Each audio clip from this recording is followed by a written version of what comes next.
ulumihi fid darain. Amin ya rabbal alamin.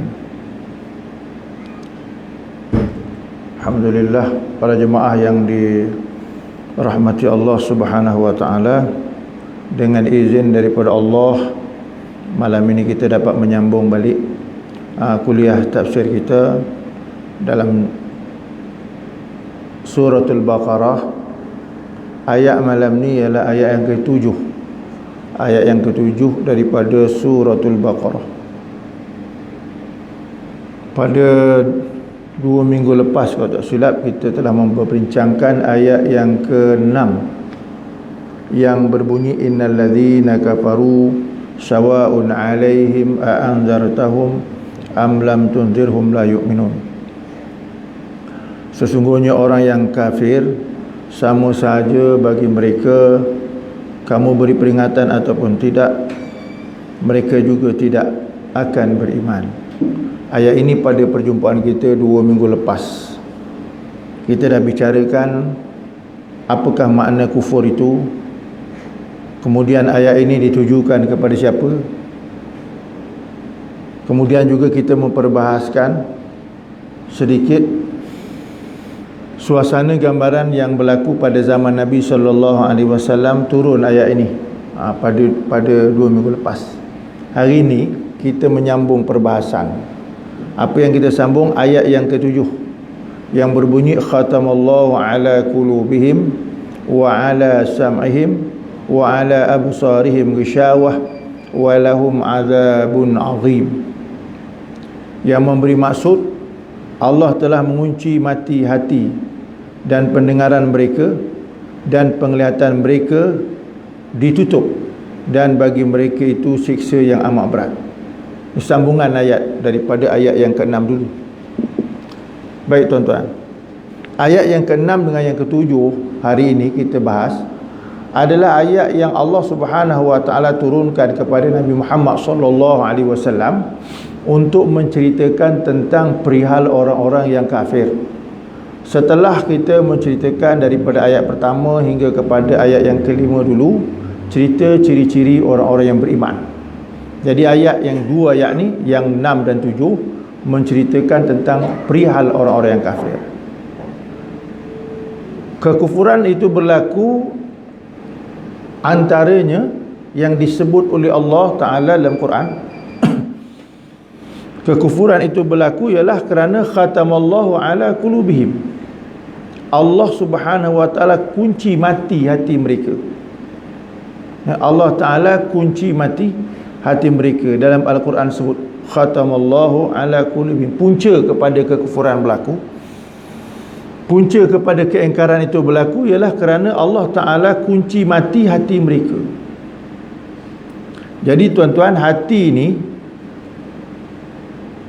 mainkan peranan. Kalau kita buka dalam hadis Nabi SAW, hati ini dipanggil mahalul iman. Mahalul iman. Mahalul iman ni maknanya tempat iman duduk. Hati kita, percaya dalam hati, iman dalam hati. Dalam masa yang sama, hati ini juga adalah remote control kepada seluruh anggota tubuh badan kita, yang disebut oleh Nabi SAW, iza salaha sa'iru jasadi. Bila baik dia punya hati itu, baik seluruh jasad dia. Jadi mana dalam masa kita tahu bahawa hati ini tempat iman, dalam masa yang sama kita kena tahu juga hati ini tempat kontrol kepada seluruh anggota tubuh badan.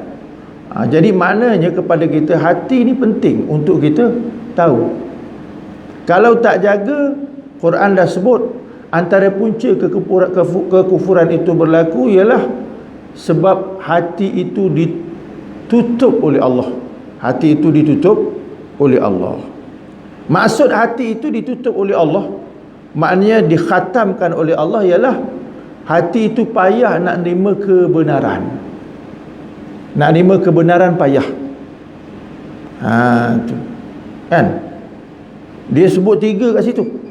3 ni merupakan anggota yang akan dipersoal oleh Allah.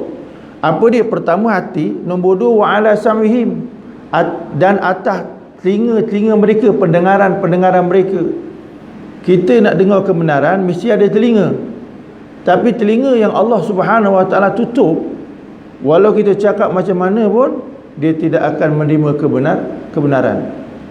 Contoh mudah tuan-tuan. Tuan-tuan tengok zaman Nabi. Abu Jahal ni bukan orang Melayu. Abu Jahal ni orang Arab. Orang yang sebangsa dengan Nabi. Kalau nak kata faham bahasa Arab, Abu Jahal faham bahasa Arab. Bahasa yang Nabi sallallahu alaihi wasallam cakap. Bahasa yang Quran turun kepada Nabi sallallahu alaihi wasallam. Tetapi bila Allah Subhanahu Wa Taala tutup hati dia daripada mendapat hidayah, Abu Jahal sampai mati tak dapat hidayah. Ya? Sampai mati tak dapat hidayah. Kenapa? Allah dah tutup hati dia. Bukan dia tak pernah dengar Nabi kuliah, bukan tak pernah dengar Nabi berdakwah, bukan tak pernah dengar Quran. Bahkan dalam sejarah pernah menyebutkan dia intai dengar Nabi baca. Sembunyi-sembunyi tengok Nabi baca Quran. Artinya bukan dia tak tahu bahasa Arab tu, bukan tak reti, bukan tak pernah dengar mengaji, tetapi oleh kerana apa? Allah Subhanahu Wa Taala tutup hati mereka. Bahkan Abu Jahal ni pernah didoakan oleh Nabi. Abu Jahal ni tuan-tuan, dulu saya sebut tuan-tuan, bukan nama betul dia. Nama betul dia Amru. Umar panggil.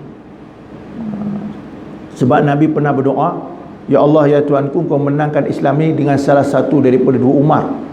Allah terima doa Nabi, Umar Ibn Khattab masuk Islam. Tapi Allah tak terima doa Nabi, Abu Jahal tak masuk Islam. Dia pernah didoakan oleh Nabi SAW. Orang yang reti lah, senang cerita kan, orang yang reti. Tapi bila hati mereka itu dikhatamkan oleh Allah daripada menerima kebenaran, telinga dia tu walaupun dengar Quran, tapi Allah Ta'ala tak jadikan telinga itu untuk menerima kebenaran. Kemudian dia kata wa ala absarihim, dan juga mata mereka. Kenapa? Allah Subhanahu Wa Taala kata tutup walaupun mereka itu nampak. Tu contoh daripada zaman Nabi. Maknanya hatinya hidup, hatinya ada, telinganya dengar, matanya boleh nampak apa hak Nabi buat, apa Nabi cakap, semua dia boleh terima. Boleh dengar, boleh tengok. Tapi Allah Subhanahu Wa Taala tak bagi dia iman.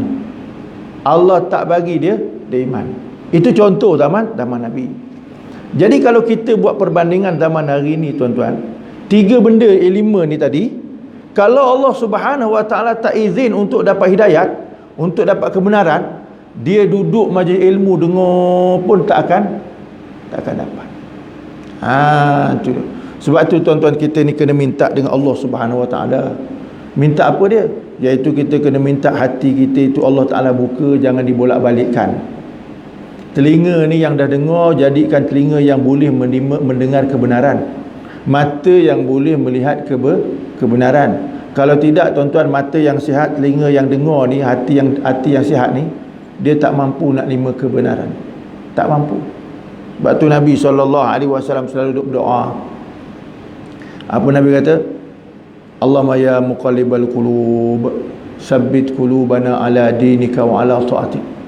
Ya Allah, ya Tuhanku, Tuhan yang membolak-balikkan hati manusia, tetapkanlah hati kami atas agama kamu dan juga atas ketaatan kepada kamu. Nabi itu minta. Orang yang dijamin oleh Allah, orang yang diberikan petunjuk oleh Allah, orang yang diberikan wahyu oleh Allah, bercakap tak pernah bohong sekalipun, tapi Nabi sentiasa berdoa, Allahumma ya muqallibal qulub, sabbit qulubana ala dinik. Ya Allah, Tuhan yang membolak-balikkan hati, tetapkan hati kami dalam agama kamu dan juga ketaatan kepada kamu. Bila kata ya muqallibal qulub, wahai Allah yang membolak-balikkan hati, perkataan qulub ni tuan-tuan, qalbun tu ialah bolak-balik. Hati manusia ni memang senang bolak-balik. Hati manusia. Sehingga Imam Al-Ghazali rahimahullah ta'ala menyebut dalam kitabnya Minhajul Abidin, dia kata manusia ni hatinya tidak lepas daripada 5 ahwal, 5 keadaan. selama-lamanya, selagi mana dia belum mati. Hati manusia ni dia tak lepas daripada 5 ahwal, 5 keadaan. Semua orang ada. Semua orang ada, tak kira title apa, tak kira kedudukan apa, tak kira dia makam dia apa sekalipun, 5 keadaan ni akan ada. Apa dia 5 keadaan tu? Nombor 1, musuh yang sentiasa mencuri-curi duduk dengannya. Itu nombor 1. Ataupun dalam bahasa al-adu muqabbilun lahu, musuh yang sentiasa nak mencuri masuk dalamnya. Ini setiap orang ada. Hati ada, dia ada musuh. Siapa dia? Disebut dalam kitab ialah syaitan, musuh dia. Dia sentiasa. Tu tak berhenti tu. Syaitan sentiasa, dia tak ada cuti, tak ada holiday, tak ada. Kita ni ada time cuti, tapi syaitan ni tak ada cuti. Dia main masuk dalam hati kita, dia tak ada cuti selama-lamanya. Syaitan panjang umur. Dan ada juga keizinan daripada Allah. Allah izin dia buat kerja jahat tu. Dia masuk dalam hati kita dengan izin daripada Allah Subhanahu Wa Taala, bukan saja-saja. Dia buat jahat tu dengan izin Allah. Yang ini kita tak boleh nak lepas, tuan-tuan. Maknanya apa? Imam Al-Ghazali kata ahwal ni ada pada tiap orang. Dia duduk telik hati kita. Tempat tu tempat iman. Tempat iman. Tapi dalam masa sama, ahwal hati kita pun ada musuh. Iaitu yang pertama sekali, syaitan tu lah. Nombor 2, ahwal manusia. Dia kata asyughlu lahu. Hati manusia ni sentiasa sibuk. Sibuk dengan apa? Dia katakan itu al-aqlu wal hawa. Akal dengan hawa nafsu. Tu hati kita. Akal dengan tentera-tentera dia, hawa nafsu dengan tentera dia. Dia sentiasa kacau. Tuan-tuan, level apa sekalipun, ustaz ke, tok guru ke, makmum ke, imam ke, orang besar ke, orang kecil, sultan ke, atau bukan, semua ada benda ni. Tu dia sibuk. Otak dia sibuk dengan tentera-tentera dia. Begitu juga hawa nafsu duduk sibuk. Ini ada pada setiap orang. Dan dia tak berhenti, berlaku pada selama-lamanya. Sebab tu otak ni, akal ni, kalau tak ada ilmu, tak ada iman, maka teruklah dia dikuasai oleh syaitan. Hati yang dikuasai oleh syaitan, maka iman dia mudah berbolak-balik. Tu. Nombor 3, ahwal yang berlaku kepada manusia. Nombor 3, kata Imam Al-Ghazali rahimahullah ta'ala, apa dia kata? Yang tak boleh lepas ialah al-khawatir. Ni tak boleh lepas.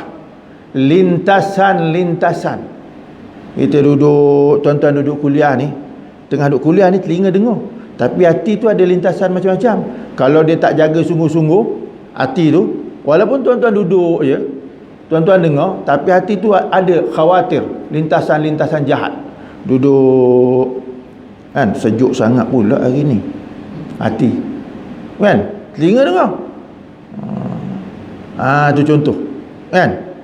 Ataupun kadang-kadang kita ni duduk-duduk, kita dengar telinga, tapi hati tu khawatir jahat datang. Untung-untung hari ni ustaz habis cepat. Hati, kan. Walaupun muka tu memang, tuan-tuan, muka tak boleh nak galih. Tengok muka ustaz, sebab pandang muka ustaz tu dapat pahala. Tengok, tapi hati main lagi tu. Hati tu main. Dah pertama tadi duk syaitan, nombor 2 akal dengan hawa nafsu, nombor 3 tu khawatir. Kita punya lintasan, oi dia main lagi kuat. Ini benda tak nak pisah. Kadang-kadang kita nak fokus pun tak boleh. Kenapa? Sebab dia main cocok sikit-sikit dalam tu. Tu. Sebab tu tuan-tuan, bila kita duduk tengok hati kita ni dicocok oleh syaitan, kita tak tahan. Kita duduk tengok, contoh duduk majlis ilmu, kita rasa nak ngantuk je. Kenapa? Hati dia lemah. Khawatir ngajak, khawatir lintasan kata tak apalah, tidur pun tak dengar dapat pahala. Selalu ustaz cakap macam tu, kan? Tak dengar sekalipun, walaupun duduk majlis ilmu dapat pahala. Tak dapat demo, dapat pahala, jadilah. Hati kata. Jangan main-main tuan-tuan. Hati ni pasal mujuk tuan-tuan kalah bini kita. Pasal beri alasan kalah bini kita. Tuan-tuan dengan bini pun kalah, apatah lagi dengan setan, apatah lagi dengan khawatir kita sendiri. Woi, macam-macam tuan-tuan. Itu yang yang keberapa tadi? 3. Yang keempat dipanggil al-awarid. Hak benda-benda luar mari datang. Tu yang dalam, ni benda-benda luar. Yang kacau hati kita. Apa dia? Harta, anak, bini. Ni kacau yang datang al-awarid daripada luar. Ni semua berlaku kepada semua orang.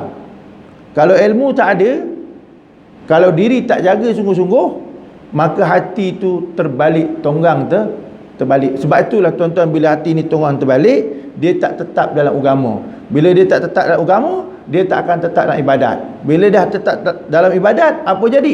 Tu yang jadi orang kafir tu. Sebab hati jadi tak betul. Contohlah tuan-tuan, kita dengar tafsir Quran. Yang kita bincang ni tafsir Quran.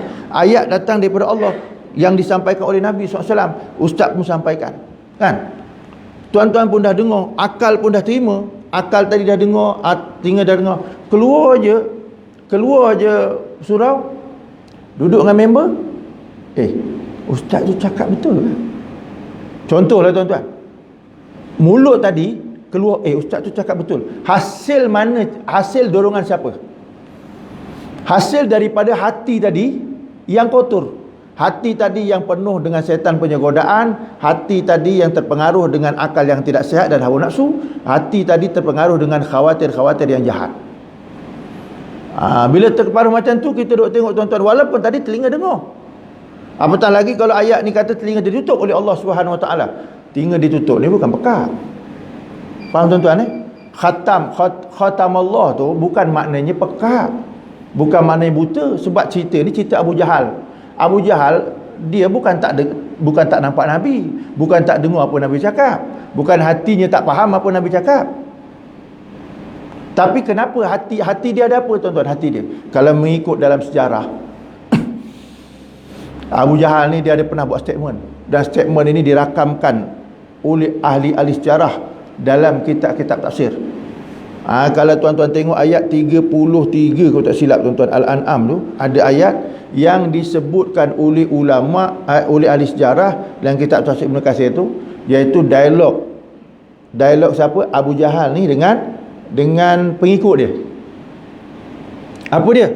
Abu Jahal ni dia pernah ditanya begini, ya Abul Hakam akhbirni an Muhammad. Wahai Abul Hakam, nama gelaran kedua dia, beritahu kepada aku siapa sebenarnya Muhammad ni. Nabi Muhammad ni siapa? As-sadiqum huwa am kadhib. Dia ni betul ke tak betul? Ni siapa kata? Pengikut dia kata. Pengikut dia kata nak bagi minta pendapat dengan siapa? Dengan Abu Jahal. Muhammad ni yang kau selalu lawan dia ni, dia betul ke tak betul? Maka Abu Jahal jawab, inna Muhammadan la sadiqun wa ma kadzaba Muhammadun ki. Sungguhnya Muhammad ni benar, tak pernah sekali pun bohong. Bohong sekali pun tak pernah Nabi Muhammad. Siapa kata? Abu Jahal kata. Tapi kenapa dia beria-ia sangat nak lawan Nabi? Sedang telinga dia dengar, mata dia nampak, hati dia tahu. Dengar. Nabi Muhammad ni bukan orang biasa, orang utusan Allah Subhanahu Wa Taala. Tapi dia lawan juga. Maka jawab dia kata, iza zahaba banu Hashim biliwa'i. Kalau Bani Hashim ni Muhammad lah, zahaba biliwa, dia pegang bendera Mekah. Bendera ni maksudnya tuan-tuan, kalau orang dapat bendera itu makna dia merintah. Sebab tu bendera ni penting, lambang. Lambang. Tiap-tiap negara ada bendera, tiap-tiap negeri ada bendera, tiap-tiap pasukan ada bendera. Bendera tu lambang. Jadi Abu Jahal kata apa? Bila Banu Hashim Muhammad ni dia pegang bendera Mekah, famadza yabqa li sa'iril Quraisy, apa dok tinggal kat kita? Bukan telinga dia pekak, dia dengar. Bukan matanya buta, dia nampak. Tetapi kenapa dia nak lawan Nabi Muhammad SAW? Dia lawan Nabi Muhammad kerana dia takut hilang kuasa. Tu je. Maknanya kepentingan peribadi dia hilang. Itu yang dia payah sangat nak terima Nabi. Dia tahu Nabi itu betul. Jadi kalau itu sejarah yang telah berlaku kepada Nabi dan Abu Jahal, kita faham ayat ni mudah. Artinya, kalau orang yang kufur pada akhir zaman selepas Nabi Muhammad, kita gunakan kias tadi, yang jenis tak nak ikut Islam, walaupun telinga dia tak pekak, walaupun mata dia tak buta, dia nampak benda benar, dia nampak, telinga dia boleh dengar, tapi dia masih lawan. Tidak lain dan tidak bukan serupa juga macam Abu Jahal tu. Kerana ada kepentingan peribadi, kerana kerana takut hilang kuasa. Itu biasanya. Itu sebab dalam Quran ni disebut begitu. Orang yang kufur. Tetapi kita duk tengok ayat ni, ayat 2 ayat ni, ayat yang ke-6 dan ke-7, tuan-tuan. Allah Ta'ala kata orang kafir tu, engkau cakap dengan dia ke tak cakap, dia tetap tak beriman. Dan Allah bagi sebab kekufuran dia. Kenapa kekufuran dia? Hatinya ditutup oleh Allah, telinganya ditutup oleh Allah, matanya ditutup oleh Allah daripada menerima kebenaran. Dalam ayat ni, tuan-tuan, satu persoalan dibangkitkan oleh ulama ahli tafsir dalam kitab Hadaikul Arwah, Hadaikul Ar-Rawh wa Raihan, kitab tafsir. Dia kata dalam keadaan orang kafir itu sendiri tak tolak Nabi, cakap pun tak terima, kan? Walaupun dia tak pekak, tapi kenapa Nabi pergi cakap? Tapi kenapa Nabi pergi dia bercakap? Nabi pergi berdakwah pada dia. Masih lagi Nabi berdakwah. Tu. Sebab Allah Subhanahu Wa Taala sendiri yang beritahu ni. Bukan andaian-andaian Nabi. Allah sendiri. Tapi kenapa Nabi pergi? Di sinilah yang disebutkan oleh kebanyakan kepala ulama, Nabi ni duk pergi dalam keadaan jenis macam pergi tu sebab li'alla yakuna hujjata li'alla yakuna 'ala Allah hujjah. Dalam Quran kata supaya orang-orang tadi tu yang memang betul-betul tak terima, yang memang kufur tadi tu, ialah dia tak ada hujah depan Allah Subhanahu Wa Taala. Waktu Nabi pergi jumpa. Kalau kita tak jumpa dah, kan? Ustaz mari, lepas tu ustaz kata contoh, jom kita pergi rumah dia. Ustaz tak payah. Dia ni tak payah. Memang cakap tak masuk kepala, kan? Kita punya hujah. Memang kita tak nak pergi, tapi Nabi pergi. Kenapa? Sebab li'alla yakuna 'ala Allah hujjah, supaya orang tadi yang boleh tak terima Nabi, yang kufur kepada Nabi tadi, dia tak ada hujah bila berdepan dengan Allah Subhanahu Wa Taala. Ni Nabi SAW cukup orang kata tak putus asa menyampaikan dakwah. Orang terima tak terima tu bukan kerja dia. Yang penting wa ma'ala rasul illa al-balagh. Tidak rasul kecuali dia menyampaikan. Itu kerja Nabi. Sebab tu tuan-tuan, kita duk tengok Islam yang dibawa oleh Nabi, dia tak pernah mati. Islam tak pernah mati sampai kat kita hari ni. Sebab kenapa? Orang yang mewarisi Islam, dia kena ada jiwa macam Nabi tu. Tak pun kau tak terima, tak pun kau tak nak dengar aku cakap, kau istilah bahasa kasar lah tuan-tuan, bahasa apa orang kata, bahasa biasa. Kau tak nak dengar aku cakap, tak apa, yang penting aku cakap. Kau nak tak terima, tak apa, yang penting aku cakap. Sebab apa? Yang buka hati manusia ni bukan manusia, Allah Subhanahu Wa Taala. Sebab tu Islam boleh sampai kat kita. Islam boleh sampai hari ni. Kenapa? Jiwa yang mewarisi apa yang Nabi buat diwarisi oleh generasi berikutnya, diwarisi oleh sahabat, diwarisi oleh tabi'in, diwarisi oleh para ulama. Itu jiwa dia. Sebab tu jiwa orang yang nak bawa Islam ni, jiwa dia kena kaji sejarah Nabi tu. Kena ikut perbuatan Nabi. Dia tak boleh faham ataupun dia tak boleh cakap dalam bab agama ikut emosi dia, tak boleh. Dia kena ikut hak Nabi SAW. Sebab tu tuan-tuan, Islam dia tak mati sampai kat tempat kita. Syukur kita dapat Islam, dapat dengar, boleh duduk kuliah. Tapi Nabi ada beri peringatan. Kita hari ni rasa syukur tuan-tuan dapat Islam, boleh duduk dalam kuliah, selesa pula tu, ada aircon, kan? Duduk relax itu, sampai kadang punya sejuk sampai tertidur, kan? Punya sedap, tertidur. Tapi tuan-tuan, Nabi ada beri peringatan.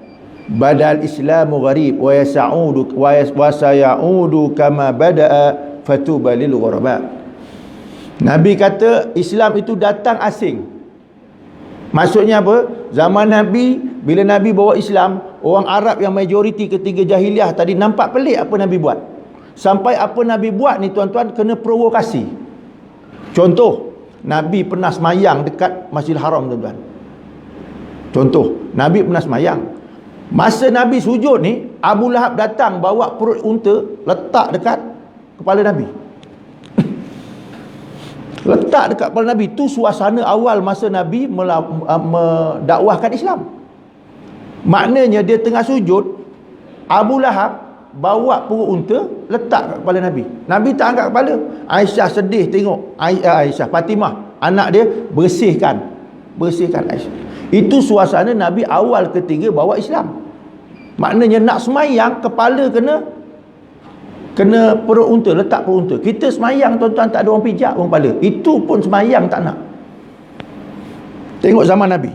Nabi semayang kena macam tu sampai Allah Ta'ala laknat tangan Abu Lahab hingga turun ayat tabbat yada abi lahabi wa tab. Tabbat, celakalah yada, dua tangan Abu Lahab tu. Sampai Allah turunkan ayat menyebut tentang Abu Lahab. Ayat tu disebut oleh Allah untuk kita reti, kita kenal. Itulah sejarah Nabi dulu masa awal-awal Islam. Bawa Islam susah, bukan senang. Kita ni semayang tak ada orang kacau, tuan-tuan. Tak ada orang kacau. Itu awal. Dan Nabi kata wasayaudu kama bada'a. Kalau kamu baca sejarah Nabi awal-awal bawa Islam macam tu, dia akan balik macam tu balik. Islam ni akan balik macam tu balik. Nak bawa Islam ni payah, pelik balik semula.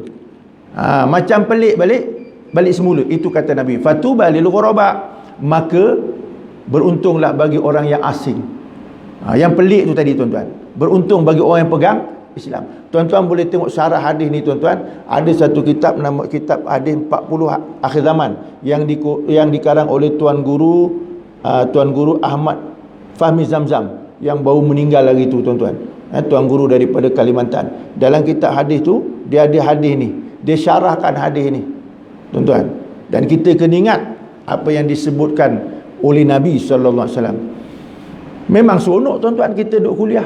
Seronok. Tuan-tuan rasa seronok duduk kuliah tuan-tuan. Rasa seronok, dapat pahala. Dan selain kepada perintah Nabi SAW. Tapi jangan lupa tuan-tuan, Nabi SAW kata dia akan balik macam dulu.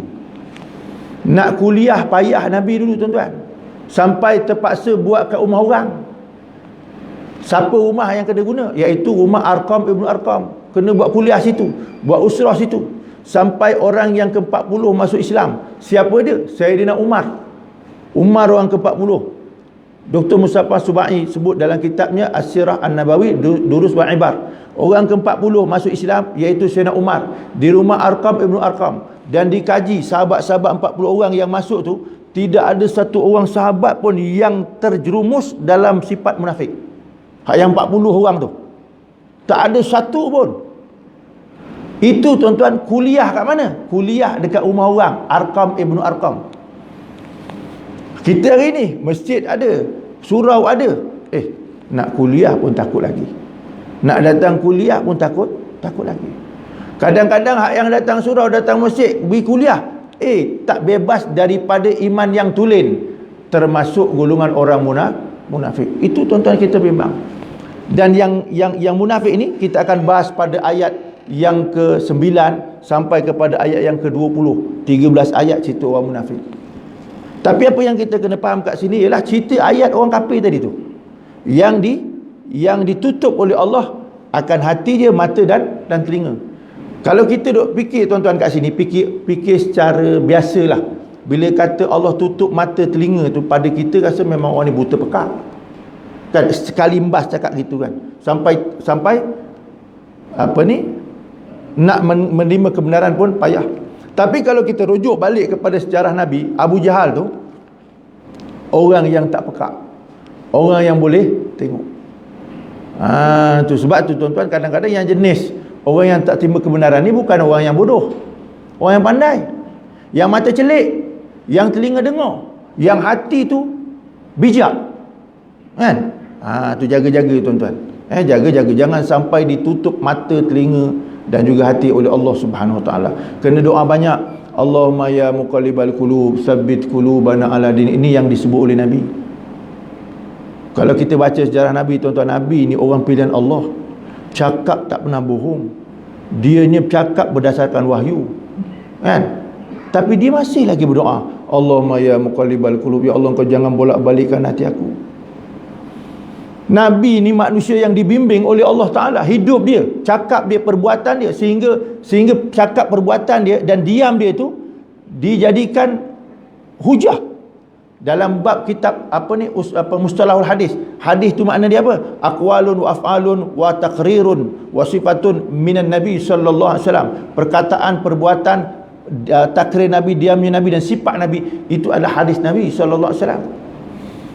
Sampai macam tu. Tapi apa yang saya nak sebut tuan-tuan, dalam keadaan Allah pilih nabi macam tu, cakapnya, perbuatannya, takrirnya, sifatnya, dia masih lagi berdoa, Allahumma ya muqallibal qulub sabbit qulubana ala dini. Ya Allah, tetapkanlah hati kami jangan dibolak-balikkan, tetapkan dalam agama dan dalam melakukan taat. Tu nabi. Yang kita ni bukan nabi, kadang doa tu kita lupa. Doa Allahumma ya muqallibal qulub kita lupa. Tu yang hati kita berbolak-balik, tuan-tuan. Hati kita berbolak-balik. Jaga-jaga, Imam Al-Ghazali kata tadi tu.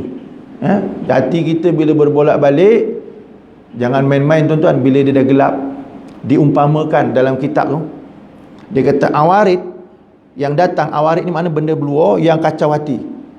Harta, pangkat, anak, bini, kan? Yang keluar kacau hati. Dia umpamakan dekat kitab tu seperti hujan yang turun tidak berhenti. Hujan yang turun tak berhenti, makna bertalu-talu, berterusan.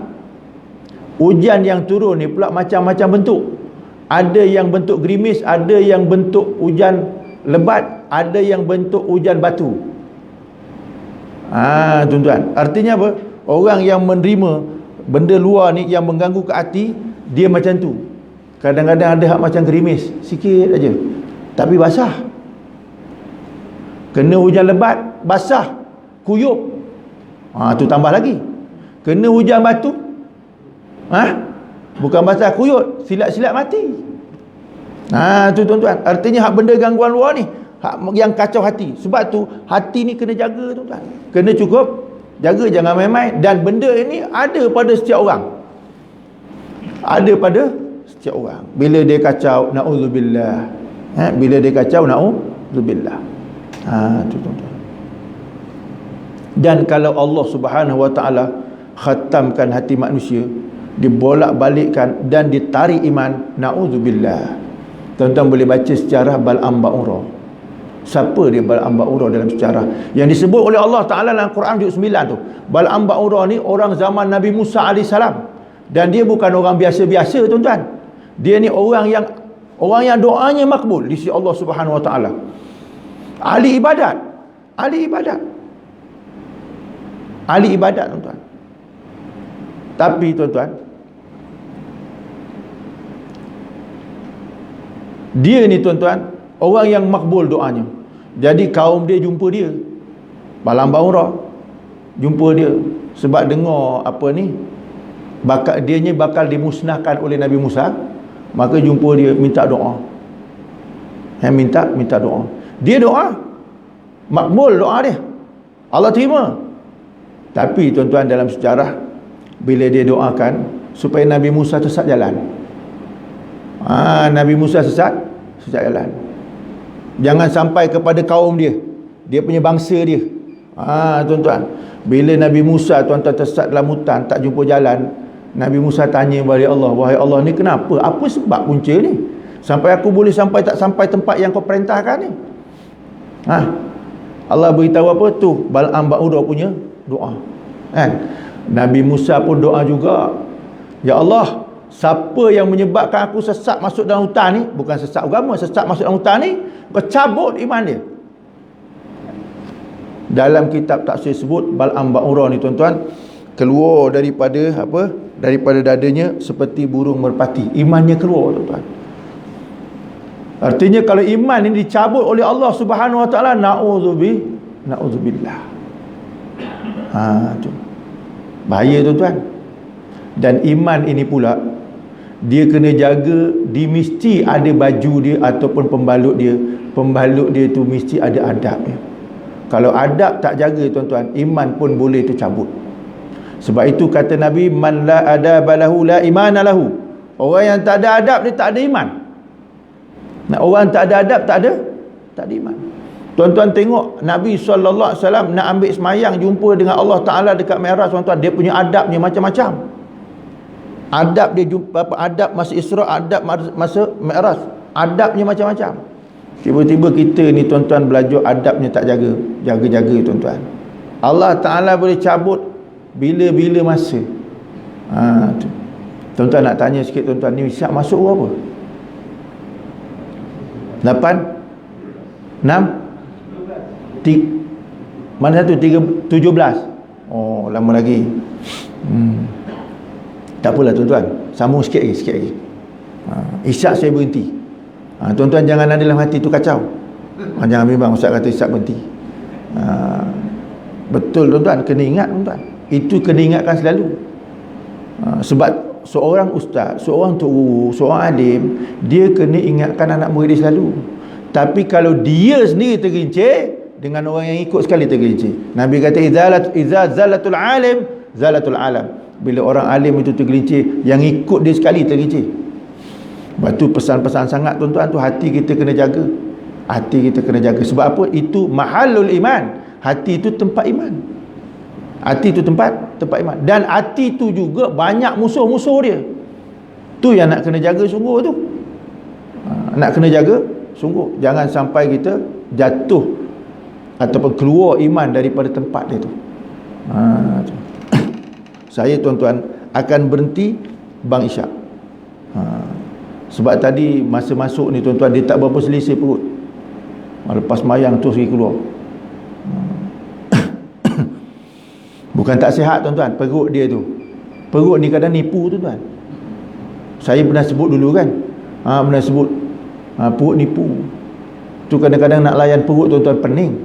Sebab dia tak pisah daripada diri kita. Perut tu dia ada kalanya nipu. Dan dia lagi kuat nipu bila orang makin tua. Perut ni kuat nipu bila makin tua. Sebab apa? Makin tua perut banyak meragam. Betul tuan-tuan? Dan Nabi SAW kata punca banyak penyakit pun daripada perut juga. Perut banyak nipu tuan-tuan. Kena jaga-jaga perut ni. Kena jaga-jaga. Dia nipu banyak. Rupa-rupanya kita duk selalu tengok kadang-kadang orang kalau bercakap menipu tuan-tuan, kita kata penipu. Rupa-rupanya orang hak penipu tu selalu kena tipu dengan diri sendiri. Antara benda yang menipu dia lah perut dia. Perut dia. Ni tuan-tuan ni. Ni perut saya ni tengah nak nipu diri saya ni. Tu kena buat tak tahu je. Dia lain tuan-tuan.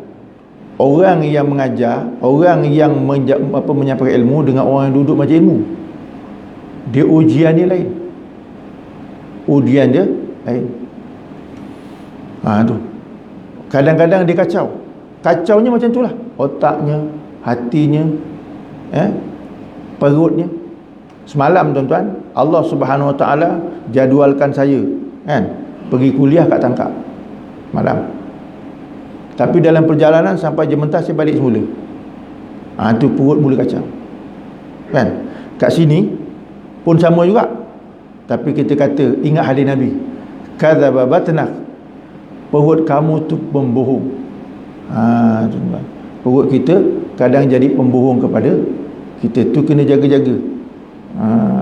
Bila dia membohong tuan-tuan, maknanya tuan-tuan kena ingat balik kepada apa yang Nabi sebut. Jaga-jaga. Baik. Kemudian tuan-tuan, hati kita ni yang saya sebut tadi, yang disebut dalam ayat Quran, orang kafir itu Allah tutupkan hati dia. Sehingga dalam sejarah kita duk tengok, kalau Allah Subhanahu Wa Taala tidak bagi hidayah, mati kafir gitu je. Macam Abu Jahal lah. Abu Jahal ni dia ada beberapa nama yang setaraf dengan dia. Abu Jahal mati dalam perang Badar. Siapa bunuh dia? Yang bunuh dia ialah Ibnu Mas'ud, Abdullah Ibnu Mas'ud. Orang yang paling kecil. Kalau ikut sahabat Nabi ni, Abdullah Ibnu Mas'ud ni jasadnya kecil, badannya kecil, tapi dialah orang yang membunuh Abu Jahal. Sehingga Nabi kata, aku nak kepala dia. Dia kerat kepala dia. Mati kafir tuan-tuan, Abu Jahal. Maknanya apa? Daripada awal Nabi bawa Islam, dia orang yang menentang dekat Mekah. Sampai Nabi pindah ke Madinah, dia ikut. Tapi tak sampai Madinah, perang Badar. Di medan Badar, dia mati. Dia mati. Menyusul pada perang Uhud, hasil dendam orang-orang kafir, sebab bos-bos dia mati. Itu mati kafir. Siapa dia? Abu Jahal. Quran sebut orang kafir yang kufur beri nasihat ke tak nasihat tetap tak beriman. Saya sebut tadi, bukan Abu Jahal tak pernah dengar Nabi baca Quran, bukan tak pernah Abu Jahal tengok Nabi berjuang. Pernah, semua tu pernah. Tapi Allah takdirkan dia tak dapat hidayat, menentang Nabi SAW sampai mati kena bunuh di medan Badar. Abu Jahal tu. Jadi ayat tadi jelas menunjukkan kepada kita, kalau kita tak jaga hati kita tuan-tuan, tak jaga kita punya telinga, tak jaga kita punya mata, dan tak membenarkan apa yang Nabi SAW bawa, maka kufurlah yang akan berlaku. Ulama kata kufur ni ada 4 jenis. Ada 4 jenis. Ada dipanggil kufur juhud, ada dipanggil kufur inad, ada dipanggil kufur nifak, ada dipanggil kufur apa satu lagi, lupa pula tuan-tuan. Kufur juhud ni, kufur juhud tu macam Fir'aun. Itu kufur juhud. Kufur juhud. Kalau nak tahu macam mana kufur juhud, baca sejarah Fir'aun. Baca sejarah Fir'aun. Kalau kufur dipanggil kufur nifak, jenis munafik. Mulut okey tapi hati tolak. Mulut okey tapi hati tolak. Sebab tu kalau kita bahas dalam kitab tauhid tuan-tuan, bab iman tu berbeza-beza pandangan ulama dalam menghuraikan. Antaranya iman tu apa? Tasdiq biqalbi. Itu pandangan Abu Hanifah. Ada pula mengatakan iman tu tasdiq biqalbi wa iqraru bil lisan wa af'alu bil arkan. Membenarkan hati, mengikrarkan dengan lidah dan buat dengan perbuatan. Itu ahli hadis. Itu ahli hadis. Sebab tu Imam Bukhari kata iman ni qaulun wa amal, perkataan dan perbuatan. Jadi kita boleh nilai kat gitu. Kita boleh nilai. Nak berbahaskan benda tu panjang. Tapi walau macam mana pun tuan-tuan, kita kena jaga iman tadi tu dengan yang tempatnya dalam hati. Dan doa Nabi SAW, Allahumma ya muqallibal qulub sabbit qulubana ala dinik. Itu doa daripada Nabi SAW. Yang itu yang kita kena amal. Wallahu alam tuan-tuan. Cukup sekadar tu malam ni. Cukup dah 8, betul 17. Cukup, saya tengok jam tu. Cukuplah tuan-tuan kadar tu. Banyak-banyak pun bukan ingat. Ingat tuan-tuan kan? Ya, siapa tu? Siapa yang tanya tu? Apa dia tu? Apa tu? Tak dengar? Mati. Tak jelas. Dah lawa menyuruh. Apa dia soalan tadi? Apa dia Ustaz? Ustaz tegaskan sikit je, terjemah sikit je. 4 jenis kafir tu, kafir tu. 4 jenis tu, 4 jenis kafir tu. Kan? Saya kata panjang tuan-tuan, nak benda 4 bukan 1. Nak jelas satu-satu tu payah, panjang. Jadi tangguhlah akan datang tuan-tuan. Saya cerita waktu. Tapi kalau tuan-tuan tak sanggup nak tunggu, nak rujuk mana nak cari 4 ni? Kan? Tuan-tuan boleh buka lah kalau Ustaz Usop dia reti buka kitab yang saya sebut ni.